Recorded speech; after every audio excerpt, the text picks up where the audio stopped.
हम्म, ठीक है। तो फायरवॉल अगर मेरा इनेबल रहेगा ना, तो मेरा डीबी में तो कोई इम्पैक्ट नहीं है, मेरा डीबी से चलेगा। लेकिन जो आउटर वर्ल्ड है वो उसको प्रॉब्लम आएगा मेरा डीबी कनेक्ट करने। ठीक है। तो इसके लिए बेस्ट प्रैक्टिस क्या होता है, हम लोग फायरवॉल डिसेबल कर देते हैं। ठीक है। कंपनीज में चूंकि हमारे पास प्रॉपर नेटवर्क का टीम होता है, तो वो लोग फायरवॉल का पॉलिसी वगैरह क्रिएट करते हैं, बट उतना नॉलेज हम लोग को नहीं है नेटवर्क का, तो हम लोग सिंपली फायरवॉल डिसेबल कर देते हैं। ठीक है। तो पहले हम लोग स्टेटस चेक कर लेते हैं कि फायरवॉल चल भी रहा है कि नहीं।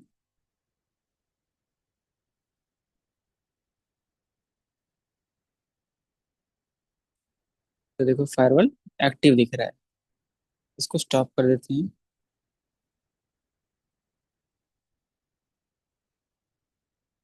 ठीक, स्टॉप हो गया।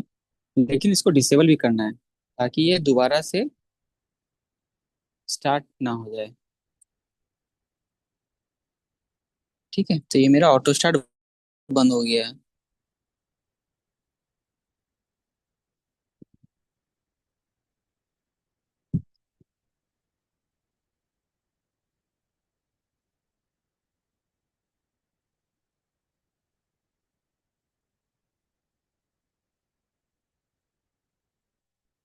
ठीक है, आगे आते हैं। अब हम लोग को प्रोफाइल बनाना है। ठीक है। तो अब मेरा रूट का काम खत्म हो गया। अब हमको अपना ओरेकल यूजर पे आना है। तो कुछ यहाँ तक डीबीए का काम ही नहीं था, यहाँ तक सिस्टम एडमिन का काम था। अब तुमको सिस्टम एडमिन बोल दिया कि आपका ओरेकल यूजर है, ओरेकल ये पासवर्ड है, ये फाइल सिस्टम बना हुआ है, ये लीजिए, ये सर्वर का आईपी है, आप अपना काम कर लीजिए। यहाँ से तुमको ओरेकल से लॉगिन करके बीइंग अ डीबीए काम करना है।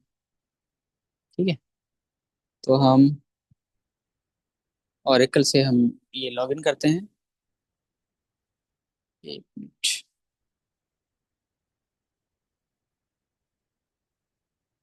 ये जो आप डायरेक्ट लॉगिन ले ले रहे हैं, मतलब आपका पासवर्ड सेव है? नहीं, हम रूट से लॉगिन थे ना।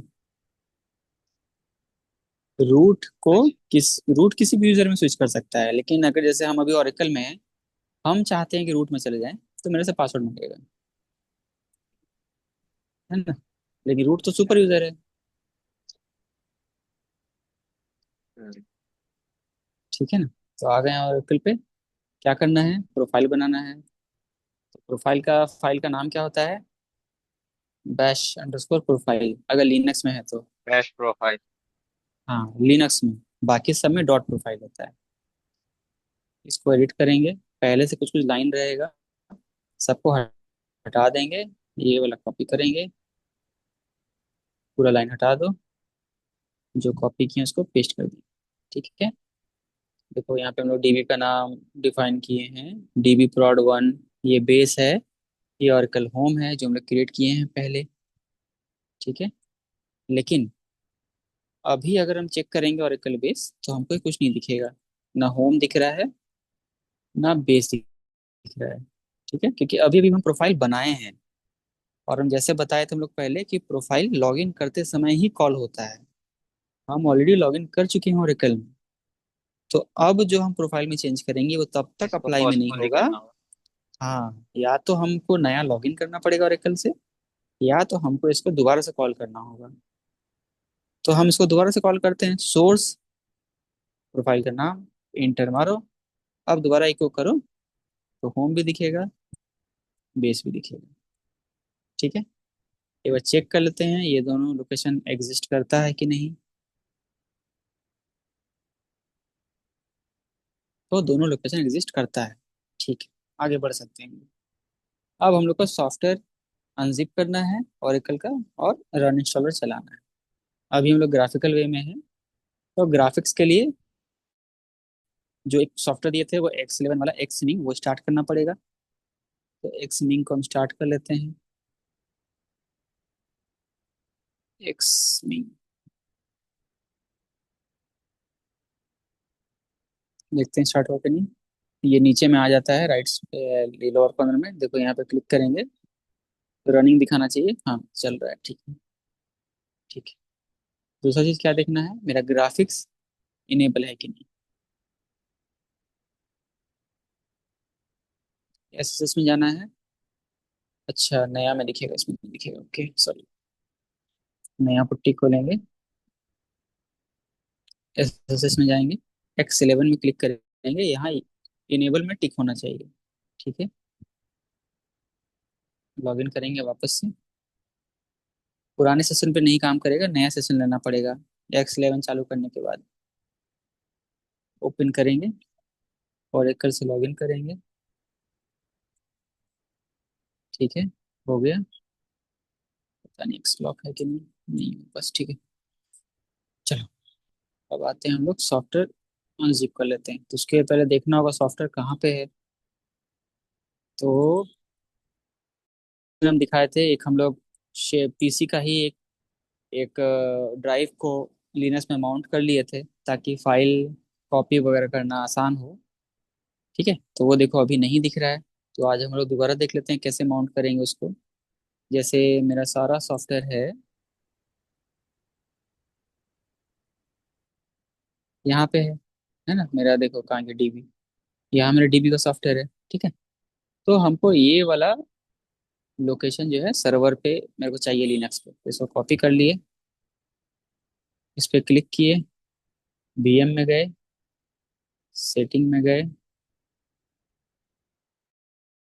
ऑप्शन में गए, share folder. By default enable है लेकिन नहीं दिख रहा है, कोई बात नहीं, डिसेबल करेंगे, ओके करेंगे,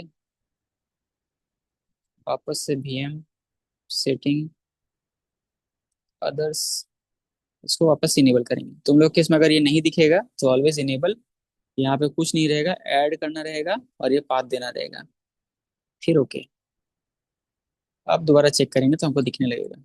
देखो दिखने लगा मेरा डेढ़ टीबी का डी ड्राइव। इसके अंदर क्या है, सॉफ्टवेयर नाम का फोल्डर है, यहाँ मेरे को अपना 12C वाला डेटाबेस मिलेगा, ये सॉफ्टवेयर है। ठीक है, ठीक है, इसको अनजिप करना है। ठीक, अनजिप करने के लिए एक टेम्पररी स्टेजिंग फोल्डर बना लेते हैं जहाँ अनजिप करेंगे। MKDIR U01 में बना लेते हैं, स्टेज नाम से। हो गया। अब अनजिप करेंगे सॉफ्टवेयर को। अनजिप का कमांड है अनजिप, फाइल का नाम सिंपल ऐसे चलाएंगे तो हम जिस पाथ में हैं वहीं अनजिप कर देगा। हम चाहते हैं कहीं और अनजिप हो तो -D, देन जहाँ अनजिप करना है,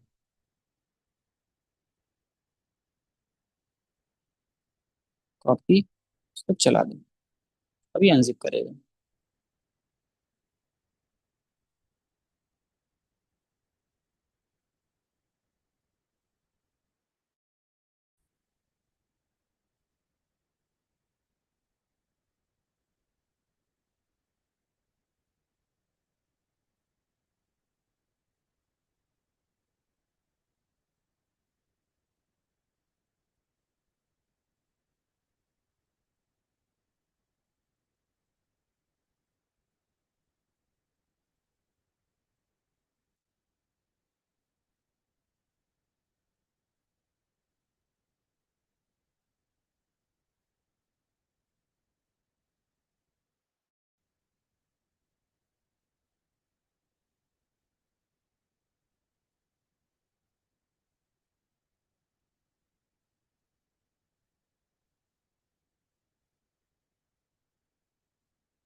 जैसे लिनक्स में वो हम सेंट ओएस यूज कर रहे हैं या अदर ऐसा कोई प्लेटफॉर्म यूज कर रहे हैं, तो उसके अलग अलग टाइप का ये सब ये होगा जैसे हम लोग कर रहे थे पहले।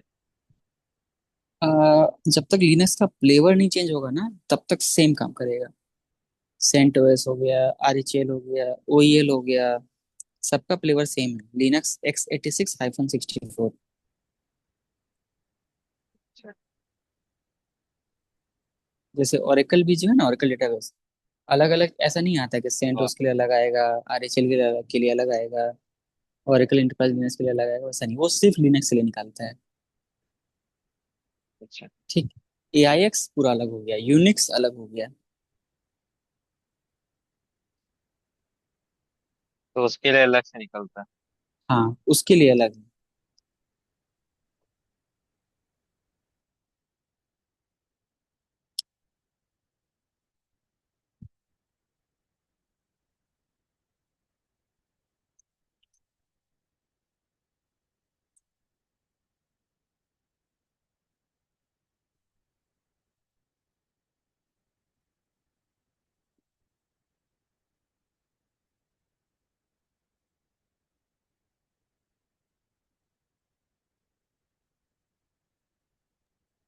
और जैसे ये मतलब हम लिनक्स अपना ये पे बनाए पीसी पे, ठीक है, और हम्म। हम तो उसका एक्सेस छुट्टी से लेते हैं, और हमको हाँ। बाई चांस मतलब आपको मेरा एक्सेस लेना है, ठीक है, आप हम्म। अपने लैपटॉप पे ले रहे हैं, तो वो हो पाएगा?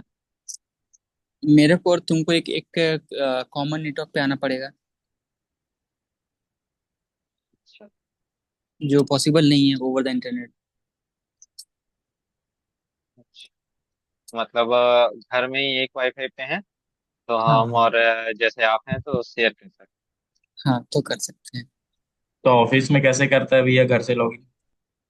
वीपीएन के थ्रू।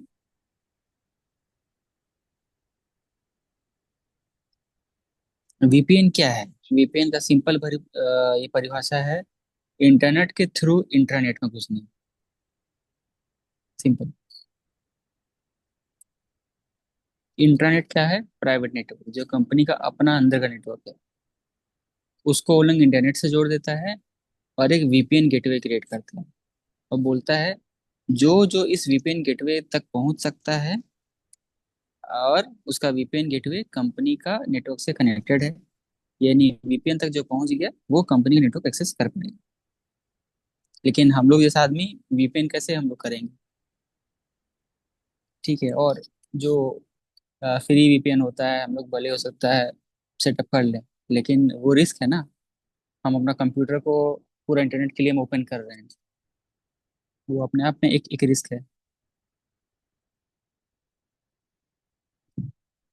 तो कंपनी, तो जो घर से जो, करता है वो क्या कंपनी का वीपीएन से करता है? ऑफ कोर्स, तुम्हारा, जैसे ये मारुति में उसका वीपीएन है सिस्को का। ठीक है। तो हर, जो भी हम लोग जैसे ये वर्क फ्रॉम होम करते हैं, एक सिस्को का क्लाइंट आता है, उस क्लाइंट से हम लॉग इन करते हैं तो मारुति के नेटवर्क में इंटर कर जाते हैं, उसके बाद ही हम फिर वहाँ का सर्वर पे एक्सेस कर पाते हैं।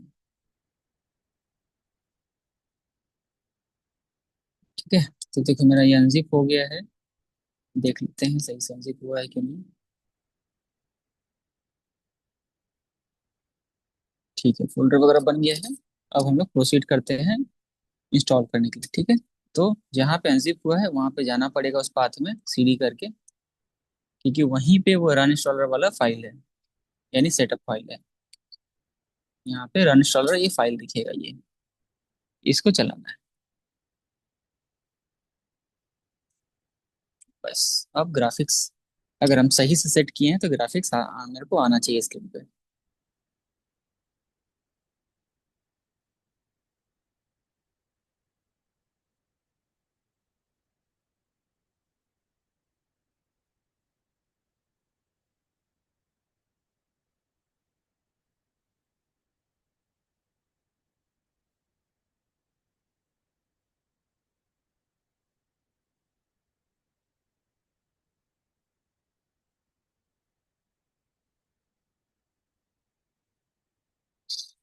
ठीक है, आ गया ग्राफिक्स।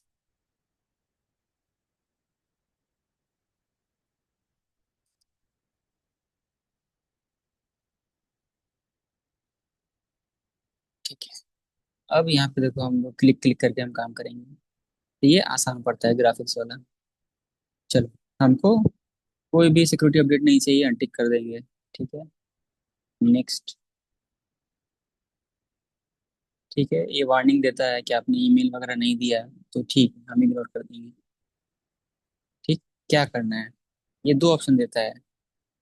या तो हम सॉफ्टवेयर इंस्टॉल करें, बाद में डीबी क्रिएट करें, या तो हम at a same time dB भी क्रिएट कर सकते हैं सॉफ्टवेयर इंस्टॉलेशन के दौरान। बेस्ट प्रैक्टिस ये कहता है सिर्फ सॉफ्टवेयर इंस्टॉल पहले करें, बाद में डीबी क्रिएट करें। ठीक है, तो इंस्टॉल डेटाबेस सॉफ्टवेयर ओनली हम लोग कर रहे हैं। नेक्स्ट, कैसा डेटाबेस का सॉफ्टवेयर इंस्टॉल करना है, सिंगल इंस्टेंस या रैक डेटाबेस बनाना है, या एएसएम के साथ बनाना है। तो हम लोग सिंपल कर रहे हैं अभी, कोर डेटाबेस, तो सिंगल इंस्टेंस पे जा रहे हैं, तो उसी पर टिक है। नेक्स्ट, कौन सा एडिशन बनाना है, इंटरप्राइज या स्टैंडर्ड। ठीक है, तो हम लोग इंटरप्राइज में जाएंगे ताकि सारा फीचर मिले। ऑटोमेटिक देखो, बेस और सॉफ्टवेयर का होम उठा लिया, कहाँ से, हमारा प्रोफाइल से उठाया है ये, इसीलिए हम लोग वो सब चीज़ पहले किए। नेक्स्ट। ठीक, इन्वेंट्री खुद उठा लेता है ये। ठीक, देखो ऑटोमेटिक ग्रुप उठा लिया वो इंस्टॉल। नेक्स्ट, यहाँ पे भी बाय डिफॉल्ट उठाया है, कुछ करना नहीं पड़ता है, एज इट इज छोड़ देते हैं। ठीक है, अब ये चेक करेगा कि मेरा सर्वर इंस्टॉलेशन के लिए रेडी है कि नहीं। कुछ वार्निंग होगा तो वार्निंग देगा, कुछ ऐसा चीज है जिसको फिक्स करना है तभी इंस्टॉल होगा तो वो बताएगा कि ये सब फिक्स करो। नोटिस करो, ये सब वही कर्नल पैरामीटर है, ये सब देखो वही पैकेज सब है जो इंस्टॉल कर रहे थे हम लोग। सब चेक करेगा एक एक करके। सब मेरा सही निकला। एक चीज में वार्निंग दिया, वो है स्वैप साइज। स्वैप के बारे में क्या बताए थे, ये अगर सर्वर में मेमोरी कम है तो स्वैप डिफाइन करना पड़ता है, ताकि जब सर्वर का मेमोरी भर जाए तो स्वैप यानी हार्ड डिस्क का एक छोटा सा हिस्सा रैम की तरह यूज हो। तो हमको जरूरत नहीं है, इसलिए हम स्वैप, ये मेरे से मांग रहा है 6 GB, 5.5 GB, हम नहीं दिए, हम 2 GB दिए, कोई दिक्कत नहीं है, क्योंकि हमको पता है कि हम उतना यूज ही नहीं करेंगे, तो इसको हम इग्नोर कर सकते हैं। कंपनीज में इसको इग्नोर नहीं किया जाता है। कंपनी में 6 GB कोई बहुत बड़ा चीज नहीं है। कंपनी में सर्वर में 100 100 GB मेमोरी होता है, तो वहाँ 6 GB मायने नहीं रखता, वहाँ हम लोग इसको चेंज करेंगे। लेकिन चूंकि हम लोग अपना लैब सिस्टम में कर रहे हैं, तो यहाँ पे हम नहीं करेंगे, हम इसको इग्नोर करेंगे। ठीक है, क्योंकि ये वार्निंग है, इसको इग्नोर कर सकते हैं। इग्नोर ऑल में टिक करेंगे, तब जाके नेक्स्ट का बटन बनेगा, और नेक्स्ट करेंगे। ये बोलेगा कि आपने किसी को इग्नोर किया है, कंटिन्यू करना है कि नहीं। हाँ करेंगे, हाँ, क्योंकि हमको पता है उसका कोई इम्पैक्ट नहीं है। ये समरी दिखा देगा कि हम लोग क्या क्या ऑप्शन चुने हैं, क्या होने वाला है। सब देख लो, ठीक है, इंस्टॉल पे क्लिक करो। अभी इंस्टॉल करना शुरू करेगा। देखना है बैकएंड में क्या क्या कर रहा है, तो डिटेल्स में क्लिक करो, ये दिखाएगा कि अभी ये क्या क्या काम कर रहा है।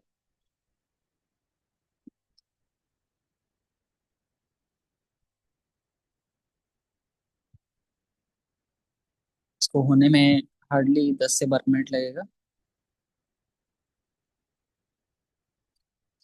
जब तक कोई डाउट हो तो पूछो।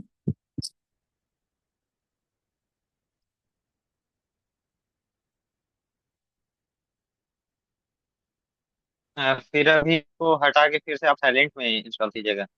हाँ, इसको हटाएंगे फिर साइलेंट करेंगे, यानी हर एक काम दो दो बार और करना है। साइलेंट वाला कितना टाइम लगता है?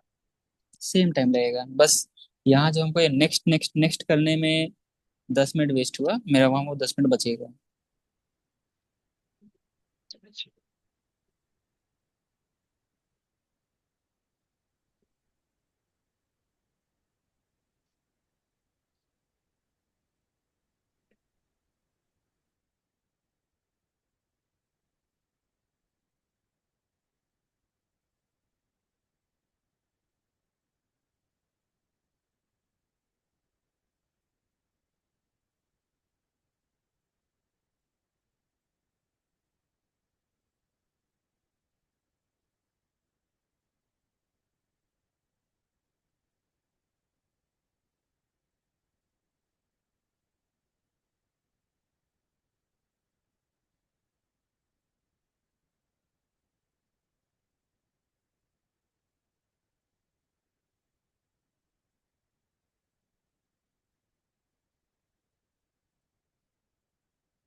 हेलो, सब है ना? हम्म।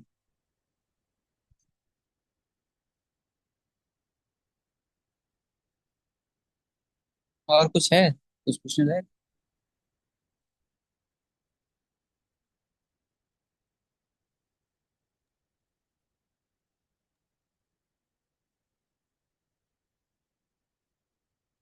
भैया वो पूछ रहे थे वो कैसे थे, निकाले कैसे वहां से?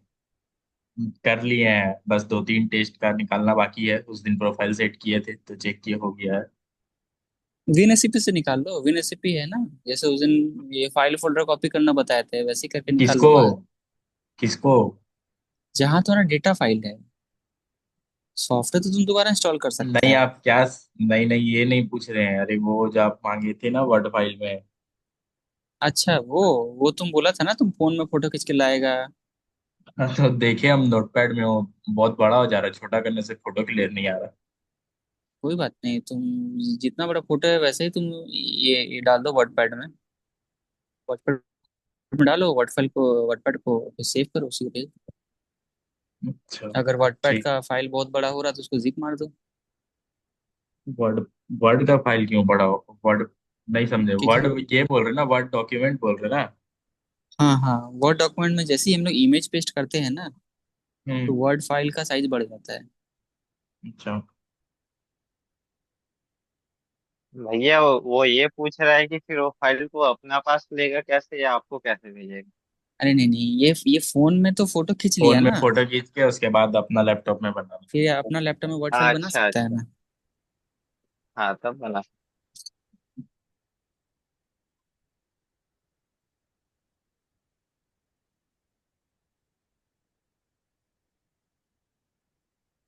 भैया और उसमें वहां पर डीआर का क्या क्या रखना होगा हमको? इसमें आर्काइव वाला सीट में डीआर अभी तक ऐड नहीं किए, मतलब डाले हैं लेकिन उसमें मतलब समझ में नहीं आया। उसमें तो डिस्क का स्पेस डालना होगा ना, डिस्क ग्रुप का। हाँ, कितना यूज है, तो कितना फ्री है। तो किसका किसका डालते हैं? वहां तो बहुत है, इंफ्रा और ये सब सारा है। एक ये तो तुमको वहीं से डिस्कस करके करना होगा कि कौन कौन से इम्पोर्टेंट है।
ऐसे ही जब हम लोग इसको कंपनी में करते हैं, तो हम लोग स्टार्ट टाइम एंड टाइम भी नोट करते हैं कि इतने बजे स्टार्ट किए, इतना टाइम लगा।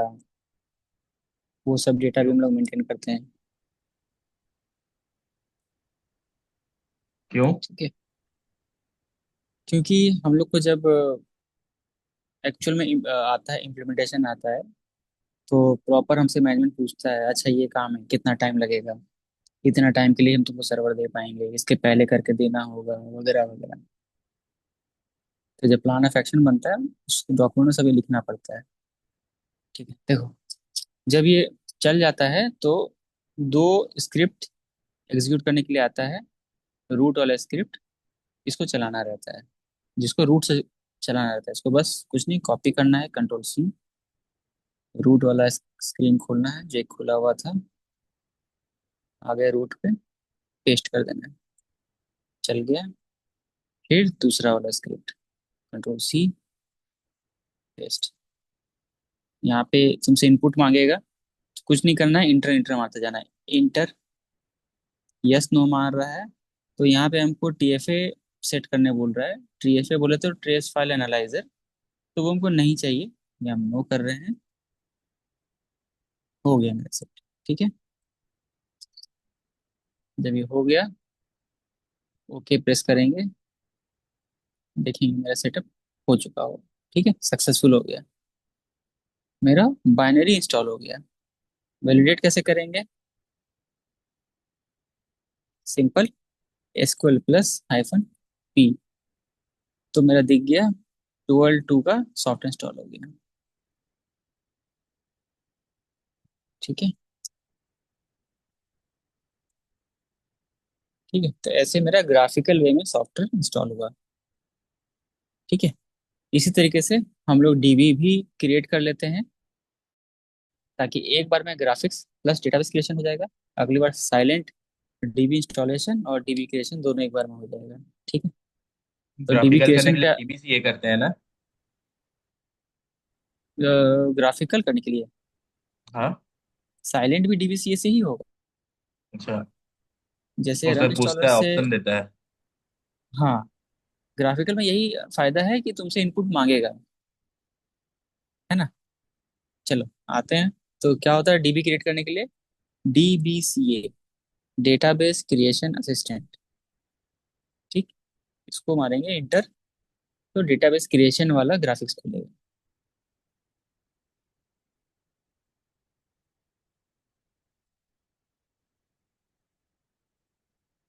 इसके लिए एक पहले पाथ बना लेते हैं, तब तक जब तक वो लॉन्च हो रहा है।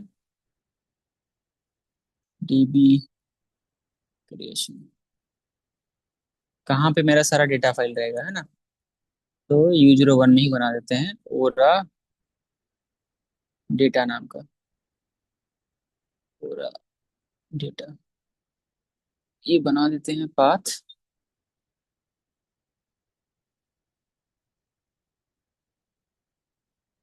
ठीक है, चलो मेरा ग्राफिक्स भी लॉन्च हो गया है।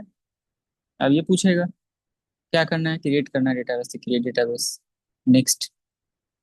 ठीक है, टिपिकल में अपने हिसाब से बेसिक कॉन्फ़िगरेशन करता है, टिपिकल में नहीं जाएंगे, हम एडवांस में जाएंगे। नेक्स्ट, कैसा डेटाबेस, तो सिंगल इंस्टेंस करना है, जनरल पर्पस के लिए करना है, आमतौर पे यही ऑप्शन लेके हम लोग आगे बढ़ते हैं।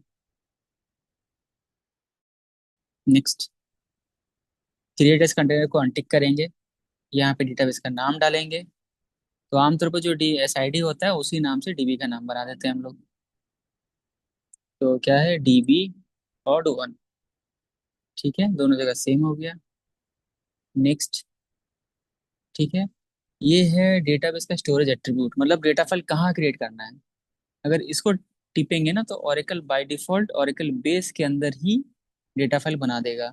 सॉरी, ओरेकल बेस के अंदर एक ओरा डेटा नाम का फोल्डर बनाएगा, उसके अंदर वो डेटा फाइल सेव करेगा, जो यहाँ दिख भी रहा है, ओरेकल बेस, ओरा डेटा, DB का यूनिक नेम, उसके अंदर वो बनाएगा। हम चाहते हैं वहां ना बने, तो हम अपने हिसाब से चेंज कर सकते हैं। क्लिक करेंगे, ब्राउज करेंगे, हम लोग कहाँ पे बनाए हैं फोल्डर, U01 में, तो U01 इसके अंदर ओरा डेटा में, ओके कर देंगे, तो अब सारा फाइल यहाँ बनेगा। ठीक है, नेक्स्ट करेंगे, फास्ट रिकवरी एरिया और अर्काइव मोड अभी इनेबल नहीं कर रहे, इसको बाद में करेंगे, ताकि अर्काइव मोड इनेबल डिसेबल करना भी हम लोग देख पाएंगे। नेक्स्ट, लिसनर हम लोग यहीं पे कॉन्फ़िगर कर सकते हैं।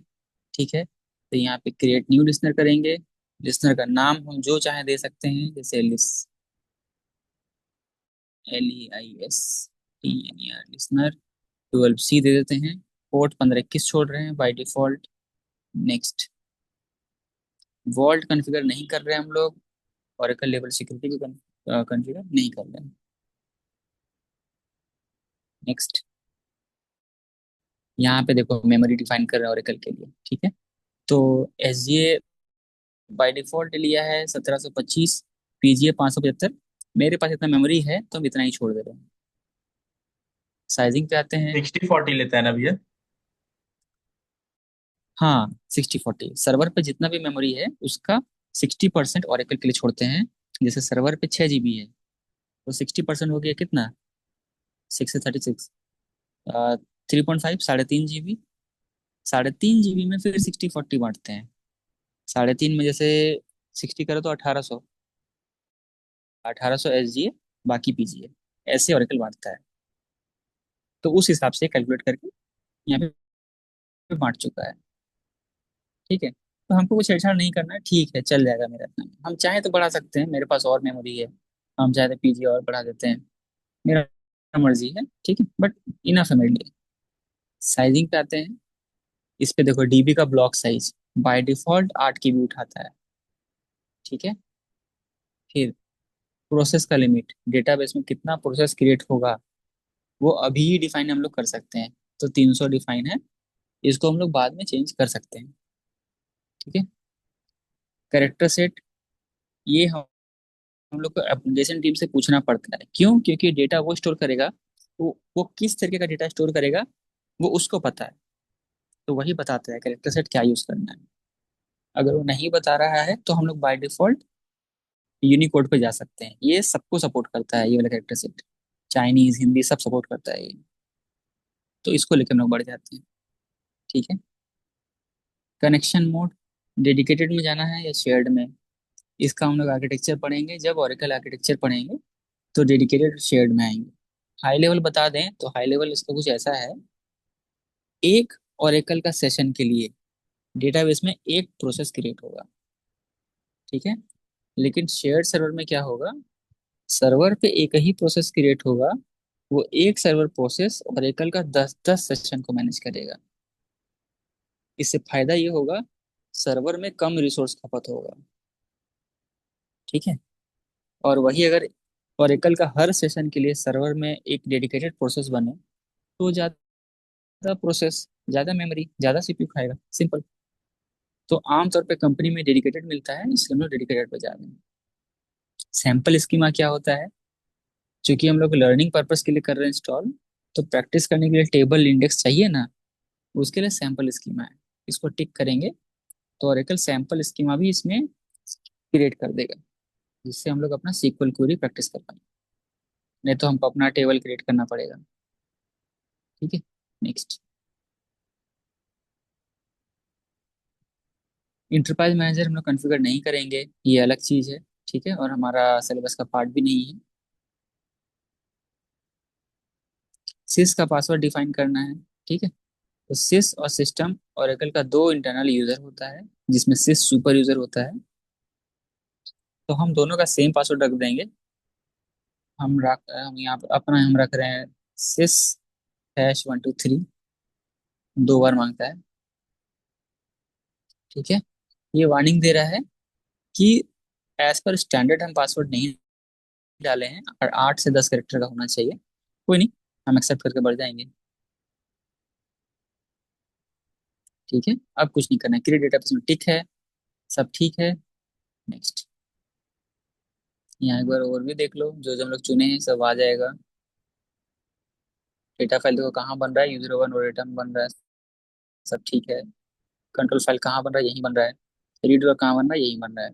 तो रोहित, तुम्हारे केस में तुमको यही सारे फाइल का बैकअप लेके रखना पड़ेगा जब DB डाउन हो, रनिंग में नहीं, डाउन होना चाहिए। फिनिश।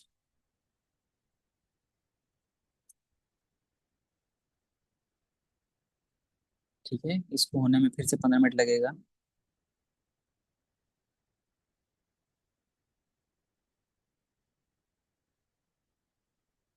तब तक हम लोग यहाँ जाके देख सकते हैं,